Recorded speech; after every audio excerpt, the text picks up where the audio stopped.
600 away from being that. No, 66 counts as Devil.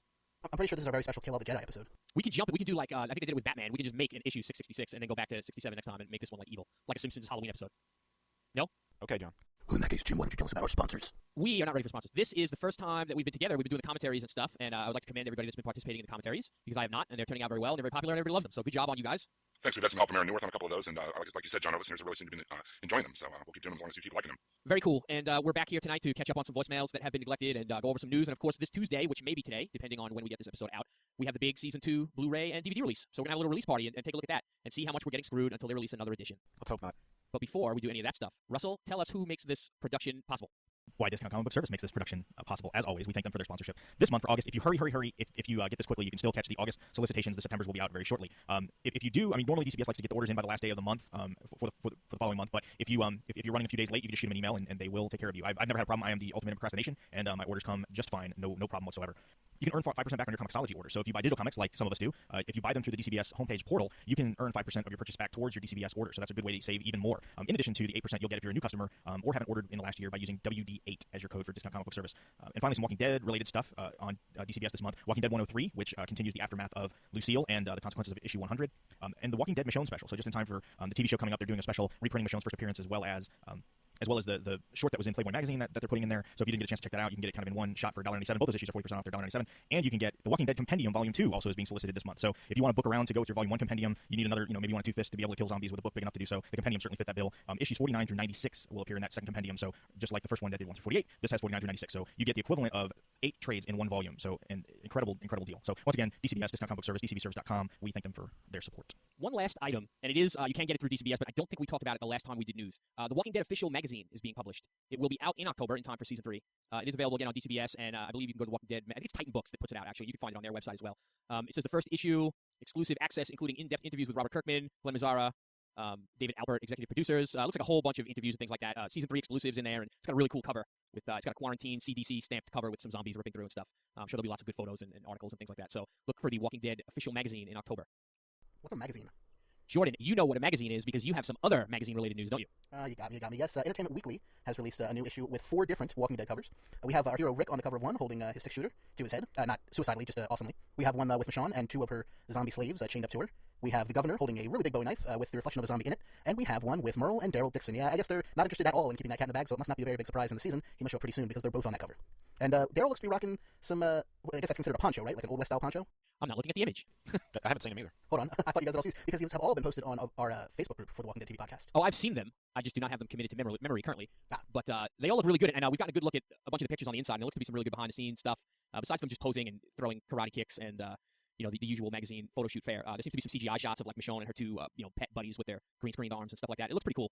And this is the August 24th issue, so by the time you hear this, it should already be on stands. People have it. People have been posting on Facebook and Twitter and stuff like that they have it in their hands. It officially came out Friday. I have not seen it on a magazine stand as of yet, but they should definitely be out by now. And I did check on iBooks, and there is a digital Entertainment Weekly as well. So for $4 or $5, you can get the issue on your iPad tablet. I'm sure it's in Kindle as well. So if you want to check it out digitally, it's available that way as well.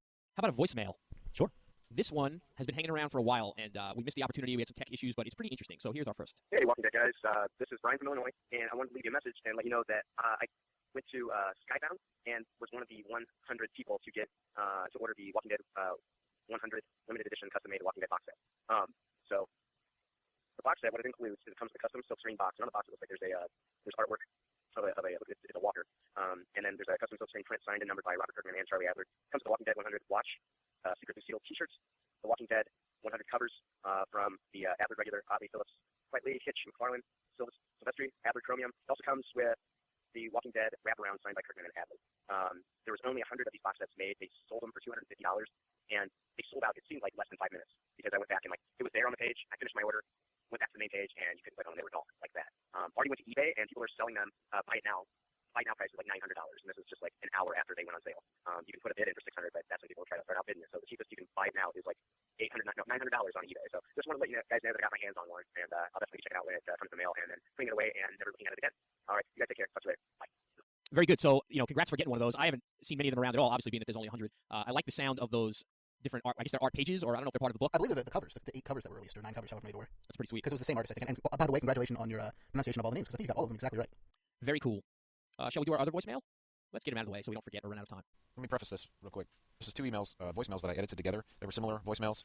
I'm not sure why he left two similar ones. Well, they had different topics, but then he said some of the same things in both emails, so I edited them together. I left part of it out, and we'll address that after we hear the rest of it. Okay, here we go. It's a Franken voicemail. Hi, this is Geeky Wolf on the forums and Twitter and Facebook. I just want to say your guys' podcast is the best so far. I can't put it on iTunes because I don't have an account. I don't have an iTunes, so it's weird. Anyway, what I wanted to say is you guys are doing a great job. I found you from my uncle's website, the truly-disgusting.com, and I found you. And you guys, for spoiler-free, awesome podcast I have seen so far. And I started from one, and I'm going up. I'm going to catch up, and I'll follow you guys through. And great interviews, too. So I want to say I give this a podcast, like a Florida, you know what, 5 out of 5 busters. So, yeah, I just want to say that. Hope to hear myself on the podcast. It'll be very awesome, indeed. And I agree with you guys, Jordan. You're too young. We'll see you guys later. Thank you. Bye. Can't really do anything about that, sorry. Thank you, Geeky Wolf.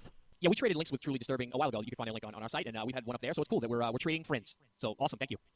The part of that voicemail that I cut out was timely at one point, but enough time's gone by that it's not.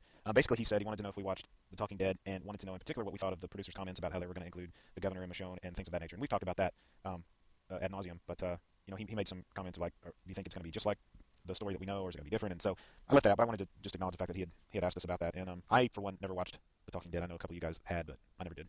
I watched about half of them maybe because I didn't have AMC for the whole time, so a lot of times I was going through iTunes. But I enjoyed what I saw. I mean, there wasn't a ton of meat to it, but what there was good, and I enjoyed the humor of it. I like Chris Hardwick and his stuff. Yeah, I'm the same. I think I only missed a couple, but I really enjoy what Chris Hardwick in the host role does a very good job, and he had some good guests on, and they had he's pretty quick and witty, so it kind of fits with when people call in or when they read voicemails or emails or things like that. So I enjoy it. I kind of like Jordan. I don't think there's really a lot of meat on there. It seems like there's a lot of looking at scenes. There's a lot of commercial breaks. So I imagine as a show, it's probably fairly profitable for them because it probably costs almost nothing to produce, and they probably get decent ad revenue being so closely tied in with Walking Dead. I really love the in memoriam they do where they go through and go through everybody that died in the episode. It just kind of cracks me up the way they set it to this dramatic music and have these subtitles and stuff like that. It's kind of funny.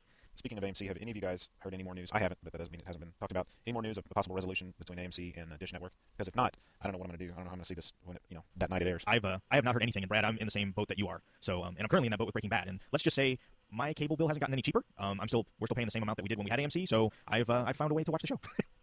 I have been. This is back to the Talking Dead thing. I originally stayed away from watching The Talking Dead because I was afraid they were going to cover like similar things that we did, and I didn't want to be accused of copying them, or I didn't want to have my views skewed. But it sounds like they don't do anything like what we do. Yeah, that's exactly why I didn't start watching it either. No, I see no similarity.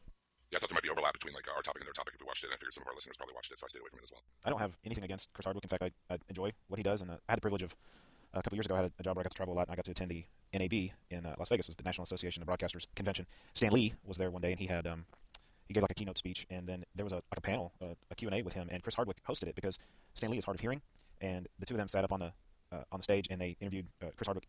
Interviewed Stan Lee, and then Chris Hardwick facilitated a Q&A with the audience members. I was the second one that got to ask Stan Lee a question, by the way, which is pretty awesome. But we would ask the question, and then Chris Hardwick would basically repeat it for Stan while Stan had one hand behind an ear cupped, like, "What'd you say, Sonny?" But anyway, the point is, Chris Hardwick seems like a nice guy, and I didn't start watching it not because I had anything against him, but maybe I'll check it out now because, like I said, I do enjoy his stuff. It's definitely decently entertaining. It's usually a couple minutes of bit like that in memoriam thing, a couple minutes of behind the scenes, a couple minutes of taking phone calls or reading Twitter questions, and then about the rest of the time is spent with the guests. Usually one person involved with the show and one. I don't know if nerd icon is the right term, but somebody involved in a nerdy show or a nerdy movie, or just someone involved in that culture who is brought in as a secondary guest. So it's definitely entertaining. Like we said, there's not a lot to it, but it's entertaining. Sounds like something you'd want to view on your DVR so you could skip ahead 30. Pretty much, yeah. I've been very happy with all of the panels that Chris Hardwick has taken hold of. I guess whatever he runs them. He did a bunch of them at New York Comic Con. I think some of the San Diego videos we've seen are him as well. Yeah, he pretty much does all the Walking Dead panels where the whole cast is there now. Yeah, and even for the Avengers at last New York Comic Con, he was in charge, and he does a really good job. And he was a real nice guy when I met him in New York, not at Comic Con, but at that other event I went to where Robert Kirkman was. They were both really nice. So more power to him. Very cool. Should we get into the special features, or do we want to get into something else first? Now let's talk about that big DVD release. That's why we're here. First off, who's getting it? Which of the 5 of us are getting it? I haven't decided yet. I'm Switzerland so far. I think I'm going to wait for the giant Walking Dead eventual box set. Like the whole series? Yeah.